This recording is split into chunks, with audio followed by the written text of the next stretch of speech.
சென்னை மாதவரம் பகுதியில் தென்னிந்தியாவின் முன்னணி டிஎம்டி ஸ்டீல் நிறுவனமான ஏஆர்எஸ் ஸ்டீல்ஸ் தனது 7வது ஸ்டீல் கிடங்கை மாதவரத்தில் திறந்து வைத்துள்ளது. இதன் மூலம் சென்னையில் அதிகரித்து வரும் கட்டுமான பணிகளுக்கு தேவையான ஸ்டீல்களை தடையின்றி 2 மணி நேரத்திற்குள் விநியோகம் செய்யப்படும் என அந்நிறுவனம் நம்பிக்கை தெரிவித்துள்ளது.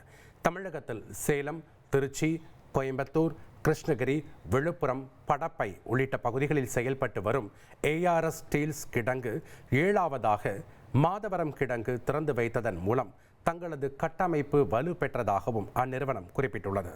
Green steel, D quality TMT கம்பிகள், சிஆர்எஸ் 550D டிஎம்டி கம்பிகள் என புதுமையான தொழில்நுட்பத்தால் உருவாக்கப்பட்ட ஸ்டீல்களை தயாரித்து சந்தையில் முன்னணி வகித்து வருவதாக டிஎம்டி ஸ்டீல் பெருமை தெரிவித்துள்ளது. இனி செல்லும் இடமெல்லாம் செய்தி. தந்தை டிவியின் வாட்ஸ்அப் சேனலை ஃபாலோ பண்ணினா செல்ல இருக்கும் இடமெல்லாம் செய்தி. இதோ QR கோட்.